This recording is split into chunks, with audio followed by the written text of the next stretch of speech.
This is Meltdown Live, presented by MyBookie.ag. Use code NEXTROUND at MyBookie.ag for double your initial deposit.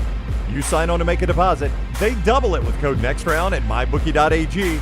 Bet anything, anytime, anywhere. MyBookie.ag.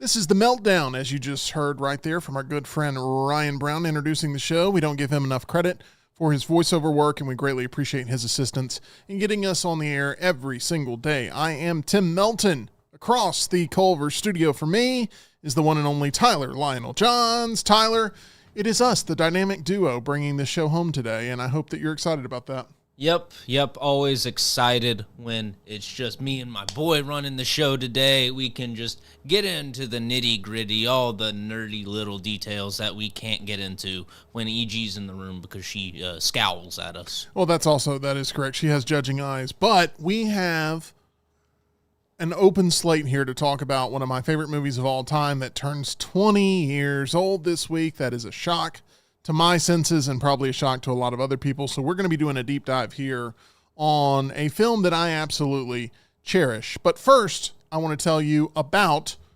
the rest of the week here and what we have planned. Tomorrow, we have our good buddy Jason Collier, who will be stopping by in studio. You may remember Jason as being the super fan of Star Wars that ended up winning that Access Hollywood contest roughly about 20 years ago. And he is going to be stopping by, saying hello, and hanging out with us yet again. We're going to talk about his movies he's looking most forward to this summer, as well as I think we're going to do another round of best versus favorite, which I'm really excited about, where we draw some random celebrities' names, and then we debate their filmography. So that should be a lot of fun. We'll have EG back on Thursday, where we will then have a Jason Collier mystery box to open up, and on Friday we'll give you our review, non-spoiler, of 28 years later and whether or not that film is worthy of being a very delayed and prolonged sequel in the 28 Days Later franchise. So we have a very busy week here, and today we get a chance to talk about things I love. Another thing that I love, that's Alabama Dental Associates. You know this, if you are a proud Meldonian, that is the dentist of choice. They are located on Grants Mill Road. I believe it is storming quite heavily right there right now because it is storming heavily right here in the Culver studio. And we are just a hop, skip, and jump away from the professionals that will clean your teeth, and they'll do it with a smile over at Alabama Dental Associates. Dr. Jeff, Dr. Brian, Dr. Nolan, providing you all sorts of services when it comes to staying on top of your dental health. Whether you have major work that needs to be done or you just need to get on top of those regular cleanings, they are there for you. If you're new in town, need to make sure you have a dentist on standby, reach out and try Alabama Dental Associates for yourself. I promise you, you will have a great time. They're at Alabama Dental. Go ahead and reach out. Make your appointment right now, 205-956-8977, or visit alabamadental.com, where they look forward to seeing you. All right, we're very excited to talk about a movie that came out in 2005, and it is Batman Begins. This is my favorite Batman movie. I'm a big Batman fan. You may ask the question, well, Tim, why is this one your favorite? I'll give you a couple of reasons here. I have a lot of reasons, but here's a couple.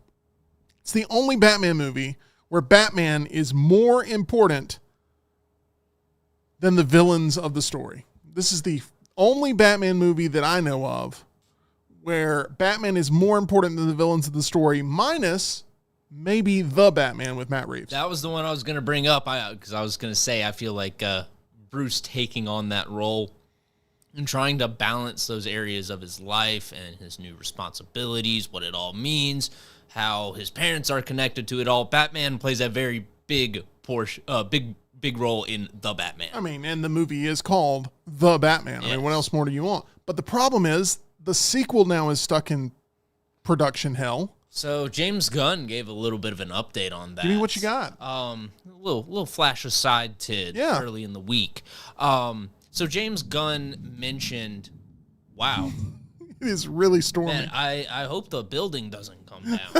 It is storming horribly outside the Culver studio today. It's And basically Nolan's version of Gotham in Batman Begins, where it's just constantly storming, it feels like. we got Nolan's Trinity bomb testing going out there.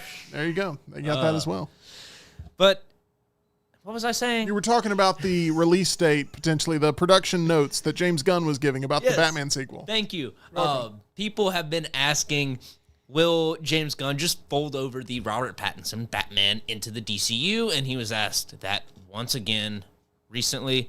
And he responded and he said, I'm just waiting on a script from Matt. And he said there was a rumor about a script being delivered Memorial Day. None of that was true. I didn't expect a script by Memorial Day. I am just giving Matt all the time he needs to write this story because I want to see how it plays out. I have no plans to fold the Robert Pattinson character into the DCU. I want to start Batman in the DCU with Brave and the Bold. He is still talking up Brave and the Bold, although he didn't mention Andy Muschietti's involvement at all. There's rumors that he's been dropped from the project entirely. Hear me out. If for some reason the Batman 2 just doesn't work out, could you fold it into a television? Could you make it a television Batman universe that works because of the success of the Penguin? I want to see it on the big screen. I do too, but I mean, the Penguin was awesome. And I'm just wondering, can you continue that story there on HBO? I mean, in theory, you could. I'd rather have that than nothing. My worries with that is that they drop down the budget of it to a point where it doesn't feel like the same thing anymore. And the Penguin would be a good counter argument for that because that didn't have a very big budget, but that also didn't lean into the superhero aspects of anything at all. I don't even remember Batman being mentioned. I think there was a bat signal at the end. There was definitely a bat signal at the end, yeah. Yeah, that's all I remember as far as it connecting to Batman. Yeah. And then they mention there's that opening montage that connects the film, obviously, with the series. Yeah, they talk about Gotham flooding after the Riddler blew up a dam or something. Well, he blew up a lot of stuff, to be honest. A lot of things blew up, yeah. He blew up a lot of stuff, but one thing he did blow up was the ability for the levee system to operate the way levees. It needed. That's the word I was looking for. There you go. Hey, you know what? I'm just hoping our levees are good today because it is absolutely pouring. But is this a podcast about the Batman? Not really. It's about Batman Begins. And without Batman Begins, you never get the Batman. I promise you that, because Batman Begins, another reason why I love it, it ended up being probably the most important Batman movie because it had to flush out what was the stigma around Batman and Robin. Yes. Okay? So you think about where the bar was and how it was looked at as an untouchable property and how it looked at as the thing that kind of ruined the entire DC film slate. And then, you have Batman Begins coming in and completely rewriting what a Batman movie even looks like because it had reached the point of camp yet again after what was the run of Batman Forever and Batman and Robin. It's by far and away, in my opinion, the best Bruce Wayne movie. This is the first movie where you actually get answers as to how Bruce Wayne becomes Batman in a way that's captivating and compelling. You don't even get Batman until over an hour in this movie, which is a huge gamble, especially at the time. And for the fact that they were able to make you care as much about Bruce Wayne and as much about his action sequences as Bruce compared to when he puts on the cape and the cowl, I mean, it was a huge risk, and it absolutely paid off. The mix of music from James Newton Howard and Hans Zimmer mixed with the non-linear presentation of the story as well, where there's flashbacks and there's certain motivations and there's character arcs that span multiple decades. Absolutely love that. And it's got a tremendous ensemble, which we're going to get into here in just a little bit. I am also very proud to say that this is the Batman movie that not only revived the film franchise off of Batman and Robin, but then ended up laying the groundwork for what is a lot of people's favorite Batman movie ever made, which is The Dark Knight. And then The Dark Knight Rises, a trilogy that ended up earning over $2.4 billion total And I saw this movie 8 times in the summer of 2005. I bring that up occasionally. I saw it 8 times, and that was before A-List. So, I mean, I spent a small fortune as a teenager going to see this movie over and over and over again. Initially did not like it. Wow. Initially, yep. Saw it for my birthday and was not the biggest fan. Saw it in the IMAX in Nashville. And I hated the screen presentation because Christian Bale has this little like growth on his nose. I don't know. It's like right on the bridge of his nose. Yeah. Well, in IMAX, that thing was like the size of a car. And I couldn't, I don't know why, but it was very much like Austin Powers. It was like, mole. And now that's my fault as being a dumb teenager. Okay, that's my fault as a viewer. Because when I'm first watching, I'm like, I can't get over that this thing is, and I haven't really seen a ton of IMAX movies by this point. And I mean, this is huge. And it laid the groundwork for The Dark Knight to really flex its IMAX muscles. And then The Dark Knight Rises, obviously, there's entire sequences where it's just like, oh my gosh. But like Batman Begins it's a movie, such close-up action. Mm-hmm. Like the fight sequences are all very close up. They're very flashy. It's not a great IMAX experience, in my opinion, Batman Begins. It probably isn't. It was awful. I mean, I hated it. I really walked out going like, man, I did not enjoy that presentation. But then I started thinking about the story, and I really liked the story. I just didn't like the presentation, so I went and watched it on a normal screen, and I'm like, oh my gosh, this is so much better. Like, bigger is not always better when it comes to film presentation. And for Batman Begins, a movie that is shot so close up to characters' faces and all that, it was so much better when I watched it in a normal standard 2D theater, and I loved it the second time. And I said, oh my gosh, okay, am I just having a fever dream? Am I having like a Phantom Menace moment where I'm such a big Batman fan and I'm just, this thing isn't as good as I thought, so I had to see it a third time. And then by the fourth time, I was starting to memorize some of the lines, and by the fifth time, I was saying them. And the sixth time, I was waiting for those beats, and the seventh time, I was like, it was like going to a rock concert over and over and over again for me. I loved it. When saw it alone, it was fantastic. So the summer of 2005, if you were looking for me, I was probably in a screening of Batman Begins.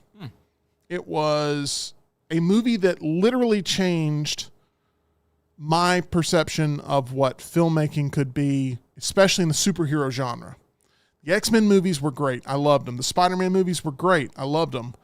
But they finally gave Batman a treatment where it really gave time to flesh out the character and everything. And they did the same thing a year later with James Bond with Casino Royale. Those movies I love both of them, and they're very similar in the way that they present the characters.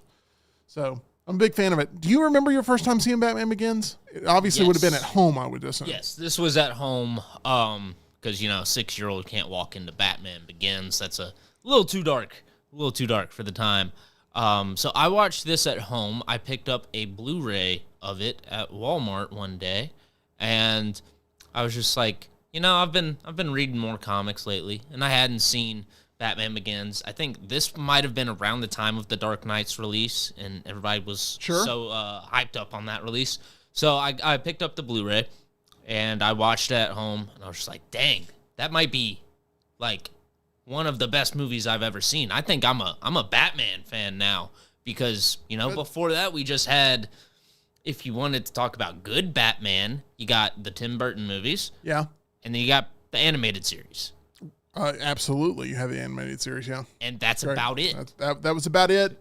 That was looked at as not being dorky. Yes. For kids that were there in the 2000s, for sure. Yeah, because, obviously I'd caught, like, Batman and Robin flipping through the channels and whatever, but... Batman Returns is just just straight up disturbing. It's disturbing cinema. I saw that one way too young. Danny DeVito's Penguin is frightening. Yeah, the whole movie, it's like... It's got a sense of... I don't think there's characters in that movie that just are always just, being filthy and stuff, but they're always being filthy and stuff. I don't know. It's a weird movie. Burton I have a weird relationship with that movie. Knocked it out of the park with, like, making Gotham City just, like, gross and grimy and disturbing. Yeah. I still think of that scene with Michelle Pfeiffer stuffing those stuffed animals down into the garbage disposal and just murdering them. And it's like, oh my gosh, think about all the kids crying in the theater. It's just, McDonald's was not happy with Batman Returns. Anyway, so Batman Begins, that perfect like mix of like... Yeah, definitely. There's some scary stuff in there, and some of the visuals, they're really haunting, but it's like... also you always feel like there's hope and light in the movie too. Yeah. Like there's always a chance for the good guys to win. Batman Returns just felt like you needed a shower after watching it. Like, it's disgusting. It felt like you had green goo all over you. Anyway, but so you were a big fan of Batman Begins and sort of showing you, okay, Batman movies can be wired a little bit different. And then obviously Dark Knight in 2008 just takes off like a rocket. Yes. Both of those movies, love them. Never have been as big on Dark Knight Rises, but I still enjoy it. The ensemble cast, like you mentioned, absolutely incredible. I think this has one of my favorite lines ever said in a Batman movie. Okay, here's what I'm going to do. I'm going to run through sort of the pieces that make up Batman Begins. And when we get to the person responsible for that line, I'm going to let you have your moment, okay? So be listening out for it, because I don't know what that line is. Okay, let's start with this. What Batman Begins gave us as a film community. Even if you're not a giant Batman fan, you can't deny the presence that is Christopher Nolan. First and foremost, I got to go with Christopher Nolan. These aren't really in any specific order, but that's the first name that came to mind for me. This was the first Christopher Nolan movie where I want to say I had already seen Insomnia, a movie I really love with Al Pacino, Robin Williams. And I do think it is a movie that doesn't get nearly enough credit for being quality in the Christopher Nolan filmography. Everybody talks about everything else. I think Insomnia is fantastic. I like it way more than Memento, to be honest. I do, personally. All right. I'm in the minority. Today's a Batman day. Today's a Batman day. But what Christopher Nolan did was he took on Batman and he went full auteur with it. And he was given the ability to take the property and properly revive it. Like, he had to be given permission to do that. He got it, and he took full authority there. He directed every single shot in the film himself. He did not have a second director, a second unit. He didn't have any of that. It was all him. Very uncommon there in these sort of large-scale productions. He insisted as well on practical effects. Had to have the practical effects and the real sets there whenever possible, and it really shows up on film, and it has this gritty texture to it. And he carried that same philosophy with him in Dark Knight Rises. The set designs, the physicality, the fact that plane that Bane is dismantling is all happening in the actual air, and it comes across on screen like, oh my gosh. Like, it all started with Batman Begins being done properly.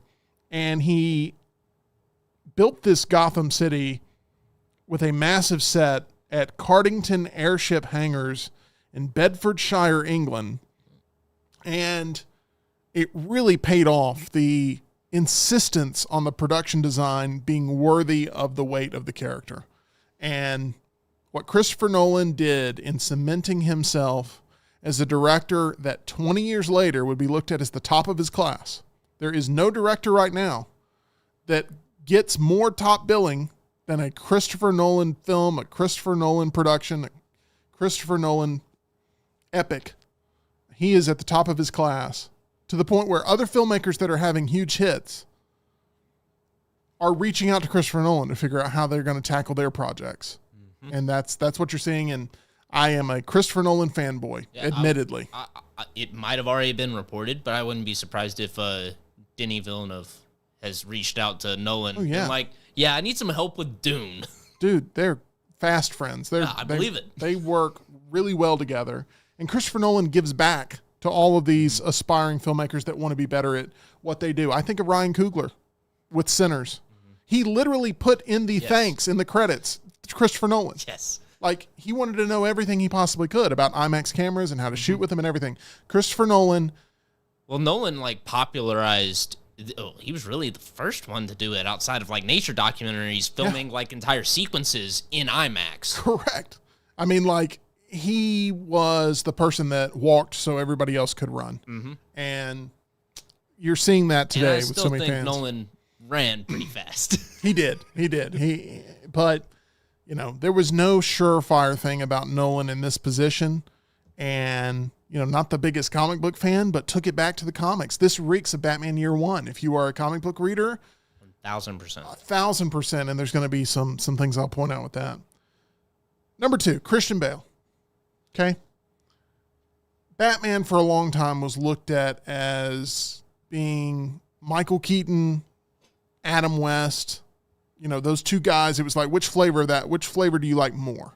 Michael Keaton or Adam West? Are you the one that grew up on the TV show, or are you the one that in the late 80s decided to be a part of Batmania? Kevin Conroy started getting that conversation of like, hey, in terms of understanding the depths of all the character and having more at-bats to be able to really get into the psychology of the character, Kevin Conroy is going to be your guy too. So now it started to be three wings. Really wasn't a Val Kilmer wing, really wasn't a George Clooney wing, because those movies were just sort of like divisive points for the most part.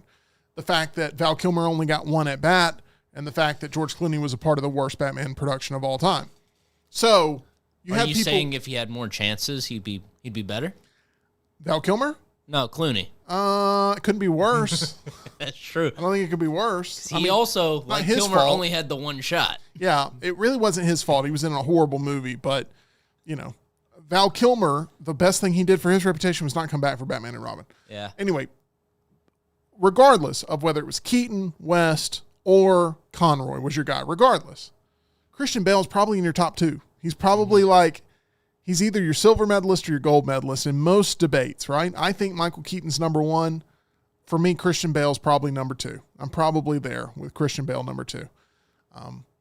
But he went into that role. A lot of people knew him from American Psycho. Didn't really know him from a lot of other things. He had done The Machinist, which, if you've seen the photos from him or if you've seen the movie, how much does he weigh in that movie? I mean, he's less than 100 pounds. I think he got down to 95 pounds. He looks like a skeleton. He does. He nearly died making that movie. He looks the polar opposite of Batman. Cannot believe it. What he's done throughout his entire career with the weight gains, the weight losses, back and forth, and all that stuff. But he also got up to 270, 280 for Vice? Yeah. Something like that. He played Dick Cheney, so he got real big. There's a popular meme going around. It's like, hey, if you're online dating, tell your girl you look like Christian Bale. And then it shows the 4 different versions of Christian Bale. And she's like, she doesn't have to know which one. Yeah. Just tell her you look like Christian Bale. But it's all over the place. But anyway, Bale ended up gaining back about 100 pounds to play Bruce Wayne, Batman. He actually was told by Nolan, hey, you need to slim down a little bit more to get a leaner look as Bruce Wayne. So imagine putting on all that weight and then having to slim down a little bit in order to pull off the Bruce Wayne look. But fantastic Bruce Wayne, a mixture of arrogant, confident, but also vulnerable.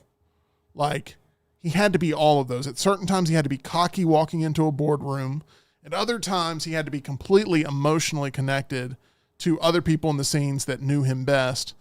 And then he also had to be still that little kid that lost his parents in the alleyway. And he pulled that off tremendously, I thought. I thought Christian Bale was fantastic in the entire trilogy, but especially Batman Begins, where it requires us to connect with him first and foremost. Yeah, you get to see him, whether it's taking these models to a restaurant and then buying out the whole restaurant. Yeah, they can play in the fountain. I own your restaurant right now. Let me write you, the waiter, a check for the restaurant. Yep. And then you get to see him really connect with Rachel, which is a fantastic character. I thought Rachel was always sort of this version of Bruce Wayne's true north in a way. Where let me do this. Let me move on to my number 3, which is Katie Holmes. Okay. Because you're right. Rachel is the most important love interest in any Batman movie ever. I mean that adamantly. I wish Katie Holmes had been in The Dark Knight. Yes. But her version of Rachel in Batman Begins, I love. I mean, I really do. And I also think, we're red-blooded American males, okay? Her in that role, it worked for me. I mean, she was I understand why Batman's throwing himself off of buildings if this is the Rachel that he's, going after. The Maggie Gyllenhaal version, see, that's why in Dark Knight, you see Bruce go, you know what, I think Harvey is a good fit for you. I understand why Tom Cruise is jumping up and down on couches. I get it. Yeah. She was the most important Batman love interest that I've ever seen on screen. And I bought into it. I bought into their chemistry growing up. I bought into their shared memories and all that stuff. why do you think Katie Holmes worked so well in that role, especially in that universe? Because when you think comic book movies, the first person you don't think of Katie Holmes, but it works so well in what she did in making that connective tissue mean something. Because if they don't get that right, it's a big part of the story that gets lost out. Well, she had really good chemistry with Christian Bale on screen, I thought, and you just buy that these two grew up together and they have this sort of jokey relationship, but also a serious relationship where they can just really be honest with one another, as you see Rachel do to Bruce so many times and just try to set him straight. And that's why I think it works. It's a powerful emotional core at that, because you the more you see Bruce get deeper and deeper into this Batman, this sort of quest for revenge against the mob in Gotham City, you wonder, like, is he getting further and further away from Rachel, or will and also his parents and his parents' legacy, or does Rachel kind of turn Batman into a force to represent his parents' legacy? That's so good, Tyler. And, once again, you didn't have any of that jotted down or anything. That just is how you felt about it. And you're right. And the scene where I think it's one of the strongest scenes in the movie, and nobody ever talks about it, but obviously he showed up. He was going to try to murder Joe Chill outside the courtroom with the gun in his coat. And which is, like, you would think Bruce Wayne, anti-gun, all that stuff. And obviously in The Dark Knight Rises, he's yelling no guns and stuff. He evolves as a character. That's the thing. The character evolved over that trilogy. But he's in there and he's telling her, like, this was my plan. I was going to show up and I was going to kill him. And she slaps the fire out of him. She reached back. I'm talking about knocked the taste out of his mouth. Slaps the absolute fire out of him. And you're sitting there like, dang, like, that hurt. It was one of those things where even people that don't like wrestling, when people do the slapping, it's like, oh, like it makes you notice. And then she does it again. It's like, boom. And he's like, and then she goes, boom, and hits him again. It's just every time. I mean, I saw that slap play out 16 times if you think about it. And one time in IMAX where all I could see was her fingers. But anyway, it was a brutal, brutal slap. And I was all about it. I had never really seen a Batman love interest portrayed that way in anything before. No, Vicky Vale wasn't like that. No, Vicky's like, oh my gosh, it's a little dank here in the Batcave. But I mean, she wasn't like beating the fire out of him. I mean, anyways, it was pretty amazing. But Katie Holmes crushes it in this. I hate we didn't get her in The Dark Knight. There's a whole bunch of theories as to why we didn't. Her and Christopher Nolan have kind of, said that it was a mutual thing. I don't buy that one bit. But anyway, Katie Holmes, what could have been? Michael Caine as Alfred. Okay? And once again, if we ever hit one of these characters that has your favorite line, let me know. Oh, he does. He's got actually two of the best lines in the movie. The first one, which is the real best line in the movie, is what Smuff says in the chat. And why do we fall down? Learn to get back up again. And then my favorite line in the movie is, what's the point of all those push-ups if you can't even lift a bloody log? It always gets me every time. It makes me laugh. I laugh out loud every single time. Every single time. It's delivered perfectly. Because he's there saving his ass. Yes. This trilogy, in my opinion, not a hot take, I think it's the truth. Alfred is the most consistent character in the entire trilogy. Oh, yeah. Yeah. Like, in the first one, obviously, he's that father figure. He's that mentor. In the second one, he's playing more the skeptic. He's playing more you can't run yourself into the ground every night. You're killing yourself. What are you doing?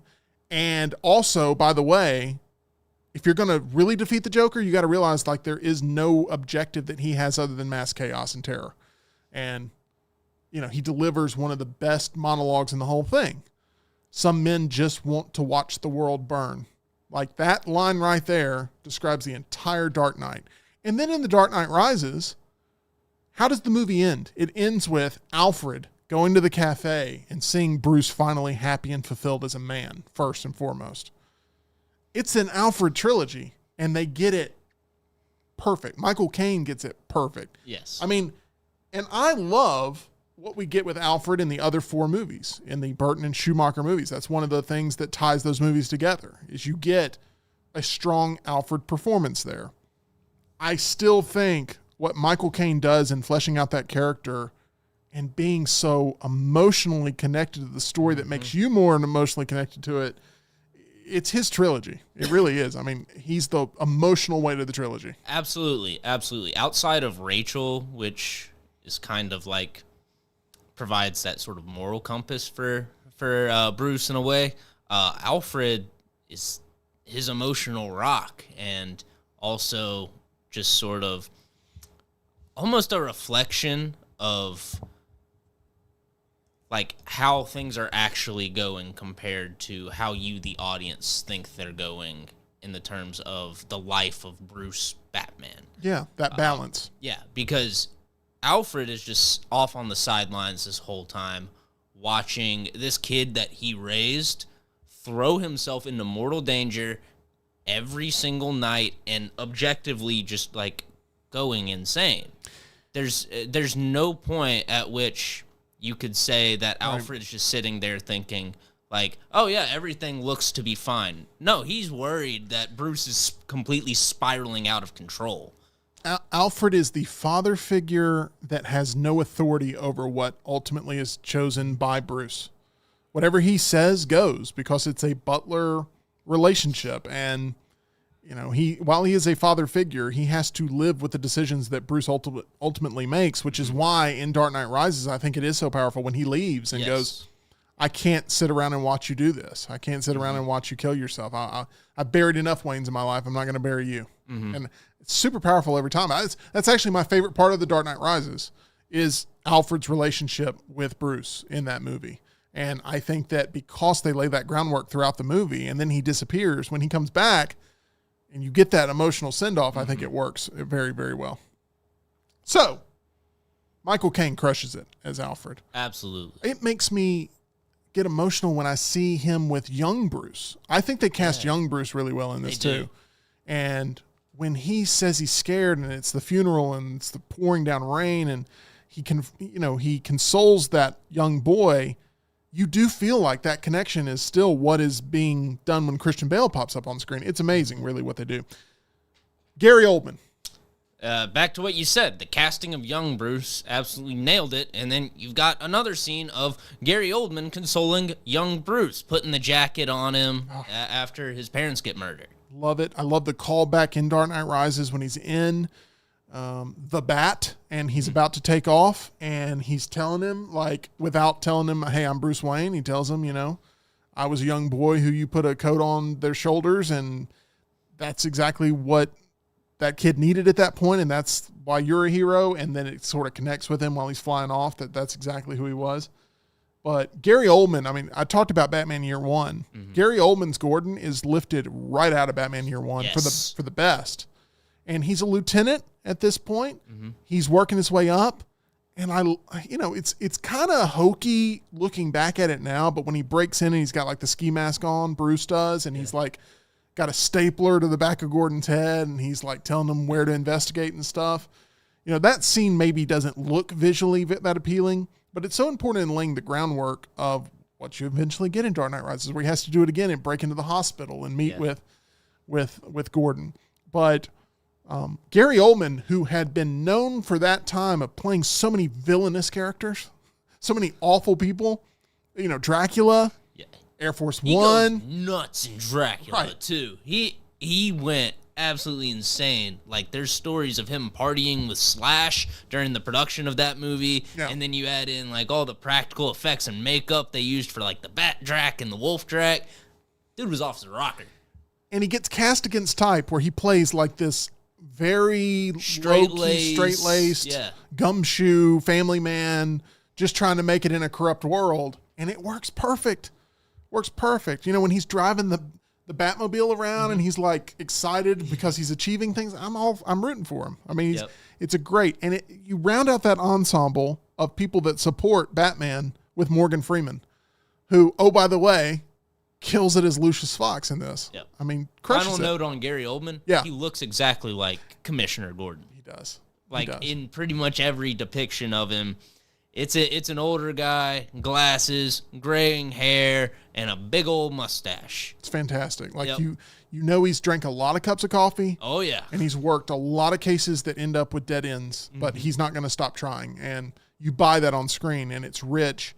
And he actually talked about when he was doing the production of Batman, he said he would agree to do it as long as he could go back and with his family. So they asked him what his motivation was on getting Gordon down perfect. And he's like, jet lag, because what I would do is I would work 2 or 3 days and then I'd fly back and be home with family. And then I'd come back and go. And he said he made like 18 trips that way doing the production of the movie. And so he's like, that constant feeling of jet lag sort of made me feel how Gordon would feel trying to work these cases. And I think it works perfect. But Morgan Freeman is Lucius Fox, right? The back and forth, like Bruce has to feel confident in his plan when he goes to Lucius because he's got to get results. He's got to get tech, and they've got to explain how everything sort of fundamentally works in this world. And Lucius has to be the one that makes it make sense for the audience. He has to be the Q of this world, but he has to do it in a way that's convincing that, like, yeah, all this military tech could end up becoming Batman gear. And does it come in black, that whole sequence? And, you know, don't hit that button. Oh, no. And then it just, the things shoot out of like the arm guard. Yeah. Yeah. Yeah. Planning to run into a lot of gunfire in these caves when you're spelunking or whatever. Yeah. And he's like, don't ask any questions. Like that in that moment where he's like, look, I kind of know what you're up to, but as far as I see it, this is all your property anyway. And I'm just here to make sure that you access it and you're keeping yourself safe. And he becomes such a presence over the entire trilogy. And I mean, the fact that we're able to get Morgan Freeman for that role. Yeah. I can't imagine anybody else in that role doing as good of a job as he did. No, absolutely not. You've got that little montage bit where you're going through all the different gear that Bruce is being given, and you got Morgan Freeman narrating, just telling him about the gear. Yeah, it works. Yeah, give it to me. It's great. And then in the Dark Knight, he has a great sort of narration sequence there towards the end, which is really good. Cillian Murphy, okay? Yeah.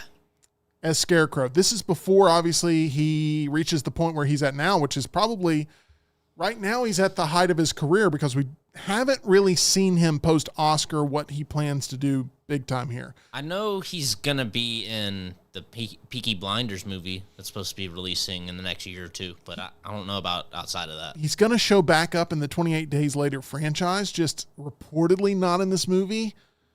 Reportedly at a later time, he's going to pop up at some point. He's confirmed for the next 2. Yeah. I think that I wouldn't be totally shocked if we see him on Thursday, even though it's been said, oh, no, you don't know when you're going to see him. But he actually tested for Bruce Wayne. He came in and he did a screen test for Bruce Wayne. I don't know if you've ever seen that footage. I have not. That sounds so odd. Yeah. Came in and he did a screen test for Bruce Wayne. They ended up narrowing it down. It was 2 choices for Bruce Wayne. At the end of it, it was going to either be Christian Bale or Jake Gyllenhaal. And they were kind of like going back and forth on that. But Cillian Murphy, when he came in and screen tested, they were like, Nolan just was like, I got to have this guy in the movie. And so he's going to play Scarecrow and he's going to be great. And he was. And I do not see him being a good Bruce Wayne. I don't. No. Cillian Murphy. Not right? at all. Just doesn't work.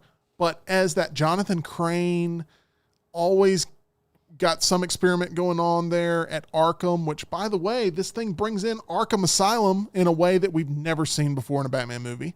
We got a little sneak peek of Arkham there at the end of Batman Forever, and obviously in Batman and Robin, there's a sequence with Arkham and everything, but it's never been explored as an actual, like, place of importance. And this movie really does give it a lot of importance because of what Jonathan Crane has going on there with his work with the mob and his work with testing on all these patients, his fear toxin. And the fear toxin sequences work really well. Oh, yeah.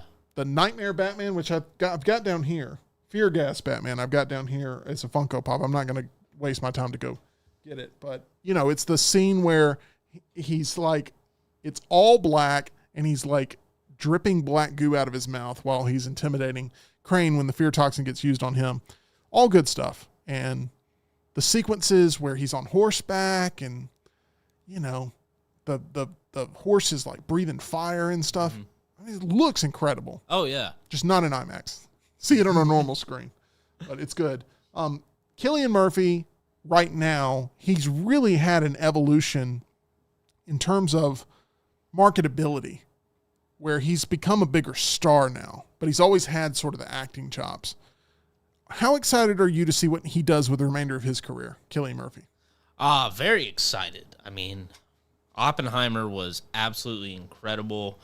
Peaky Blinders is a beloved series for the modern day, and I mean, there's just really not a whole lot of roles that I can see this guy not being able to take on, whether it's a period piece or a modern drama.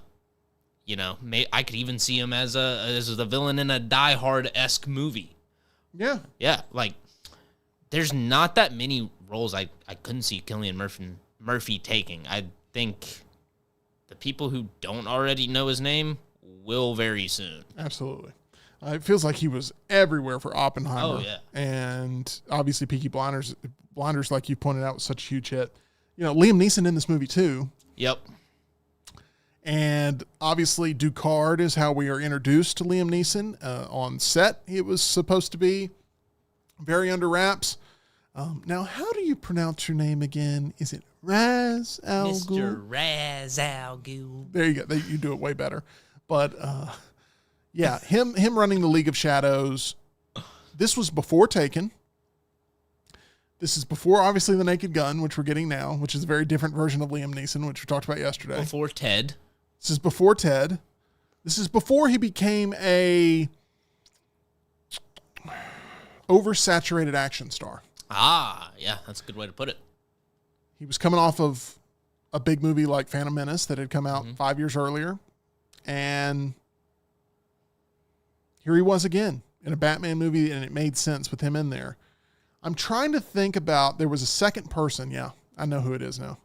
It's the second person that was up for the Ra's al Ghul part, and Liam Neeson ended up getting it. But it was the guy from Memento. Who was the main guy? Guy Pearce? It was Guy Pearce. For some reason, and I know this is crazy, and it's going to get me mocked or whatever, I was going to say Guy Fieri, and I'm like, it's not Guy Fieri. That's a very different type of Batman That's movie. a very different movie. Yeah. I would like to see a cut of that, though. Yeah. The League of Shadows will avenge those that have been taken down in Flavortown. Anyway, very different type of movie there. But Liam Neeson crushes it in this, and he's a formidable foe.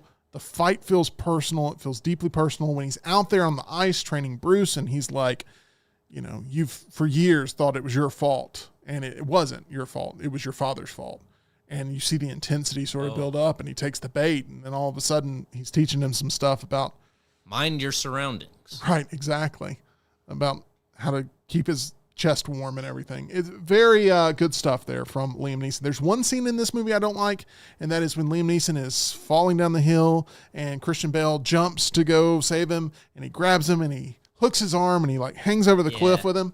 You can clearly tell that's a stunt double for Liam Neeson. Like when he's hanging over the cliff, if you ever watch that sequence, it is poorly executed visual work on trying to hide that that's a stunt double, because it's clearly not Liam Neeson that he's just saved. I mean, it's bad. But anyway, that's a small little nitpick. Gotham itself is so good. The Narrows were inspired by urban decay, with the grim, crime-infested Narrows section of Gotham inspired by real urban blight, with the Bronx and parts of Chicago in the 1970s and 80s. This version of Gotham is one of the more terrifying in that you really do not want to live there. I mean, like, there's nothing about it that it's so cramped and congested and tight and like claustrophobic and wet. It's and just completely just degenerate. Yeah. Like there's the scene towards the beginning after Bruce has failed to kill Joe Chill at the courtroom, where he goes and talks to the mob in their hangout, and he says, "Look, I could shoot you right here in front of that judge." Yep. That guy at the DA's office, and those 3 off-duty cops, and nobody's going to do a thing. You think just because your mommy and your daddy got shot. It's such a good line. It is. It's a good line. And that's where I want to give Tom Wilkinson some praise. He doesn't get talked about enough as Carmine Falcone in this, but he's menacing. He's very good. Mark Boone Jr. as Arnold Flass, the corrupt partner of Gordon. Fantastic. You know, when he gets held upside down and it's like, God, what's the line? It's like,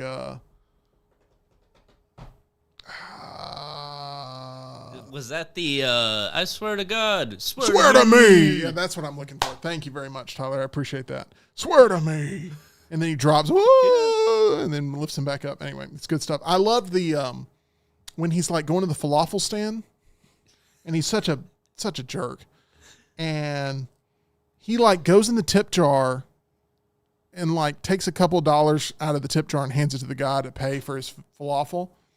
And then the guy's like, my kids have to eat. And he's like, what, they don't like falafel? You know, and he's like eating and walking. And it's like such a jerk move. But anyway, Mark Boone Jr. is fantastic. And Richard Brake as Joe Chill. Mm-hmm. Wow. Really, really, really good. Where he's in the courtroom and he doesn't want to look behind him because he knows that young boy that he left in the alleyway is there right over his shoulder and he just does not turn around. And he's just, you know, and then he walks out there to his death. Perfectly cast as Joe Chill there and Richard Brake. The functionality of the Batmobile. Okay. It's not my favorite Batmobile. I'm not going to get on here and lie and be like, the Tumbler's my favorite. It's not. The Tumbler's cool. It's not the best looking. It's the most realistic version, I guess. Most functional. Yeah, it is. It is something that, you know, honestly, probably already exists in a military capacity. I would not be shocked. Completely bought that they're taking this camo tank and they're turning it into the Batmobile and nobody's ever seen anything like it before. Yeah. And that's that whole police sequence where they're chasing him and that big action sequence where he's jumping from rooftop to rooftop with this thing. It's captivating. It's really, really good. The movie, by the way, was nominated for Best Cinematography at the Oscars that year. It did not win, but it was nominated and then set it up to where these movies could become more standardly recognized at the Academy Awards. Now, the big outcry was Dark Knight was not nominated for Best Picture. At that point, there was only 5 Best Picture nominations. Okay. Dark Knight was not one of them, which is insane. That's criminal. Insane. And because there was such an outcry, they ended up expanding it to 10. And so since then, we've had up to 10 Best Picture nominees, and The Dark Knight is part of that. Look, I could go on and on. The posters for this movie are just burned in my brain. The imagery with Batman coming down that corridor with all the bats surrounding him and coming down that flight. Originally, there was a cut of the movie where that was like the first sequence, so that way they could get Batman in the beginning and then tell the story.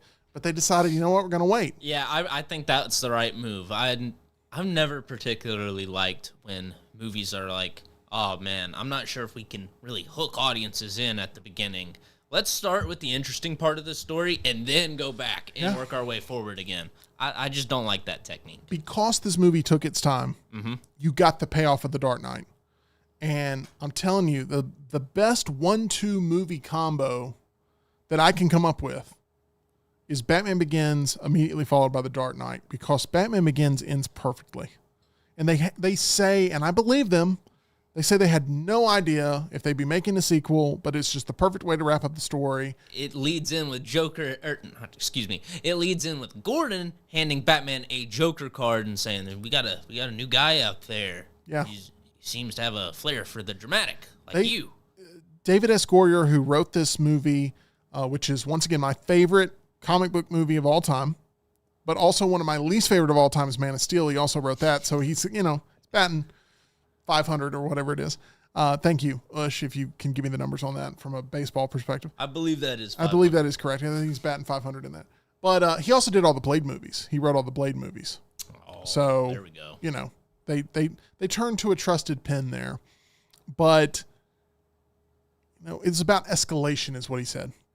They just wanted to get across escalation, that things are getting crazier out there, that as many people that are as inspired by Batman and his heroics, there's also a whole segment of the criminal underworld that is inspired to be even more evil and do things to ramp up their violence. And you get that feeling in The Dark Knight, where it starts off as this crime epic, and that crime epic feeling goes throughout that entire movie. So I really do feel like Batman Begins into The Dark Knight. I just absolutely love that 1-2 punch of what those movies are. Dark Knight Rises actually does a lot more callbacks to Batman Begins even than The Dark Knight, it feels like. Oh, absolutely, yeah.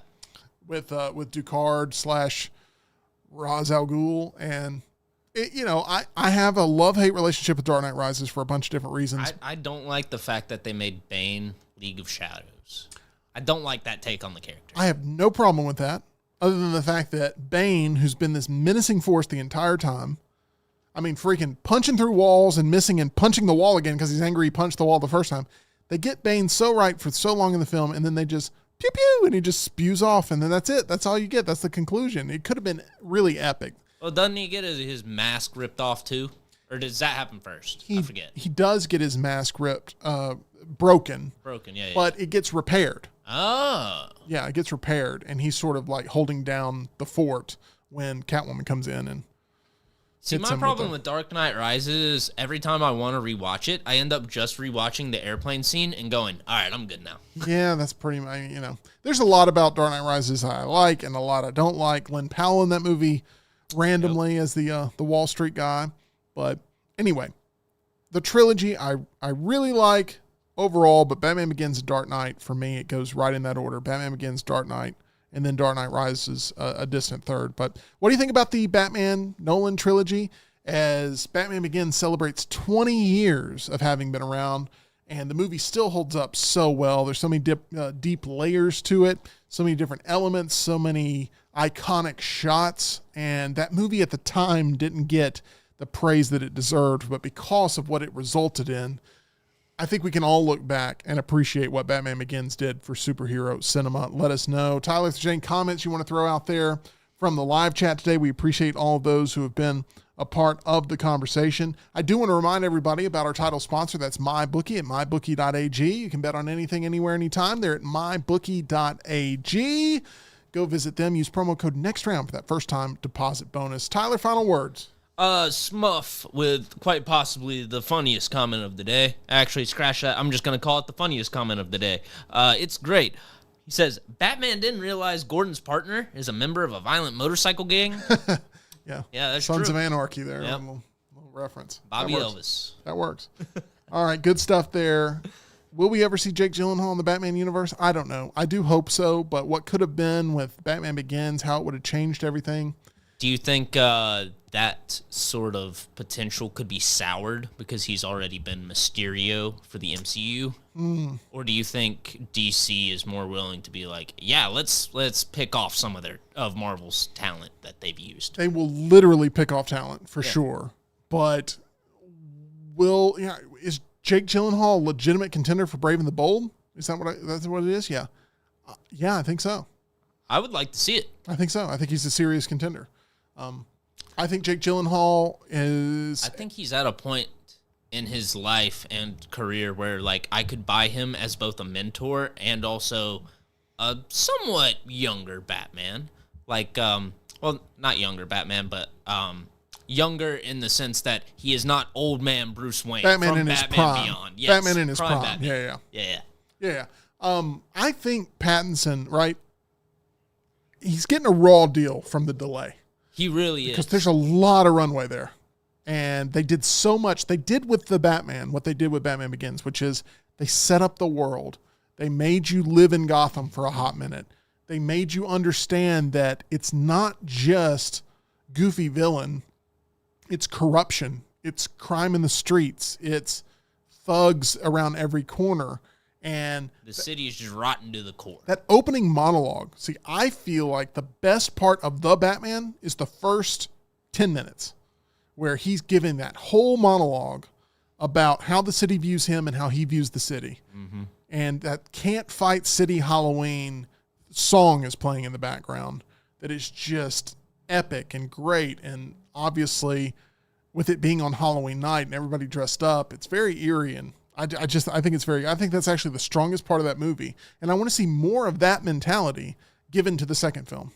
I do feel like they shoehorned the Joker into that movie, where this movie, Batman Begins, you do get the playing card at the end, but you don't get that whole, like, we've got to show you a glimpse to make it pay off. And I feel like they maybe are falling into some of the traps that they didn't fall into in 2005 with what they did with the Batman. But anyway, that's a whole nother argument. Really, really excited about the future of DC right now, which seems to be on solid ground and depends fully on Superman being done right first and foremost. How are they going to interweave Superman and Batman for a second time and make that a natural thing that people get excited about? I don't know. A lot of damage has been done over the past several years. James Gunn is taking on all the trolls heads on. We'll talk more about that throughout the course of the week. Once again, appreciate all of you for spending some time here in Meltdonia as we geeked out about what was an era of Batman cinema. We hope you'll share your memories here with us. That's going to do it for the Meltdown. We'll see you again tomorrow, 2 o'clock Central, 3 o'clock Eastern.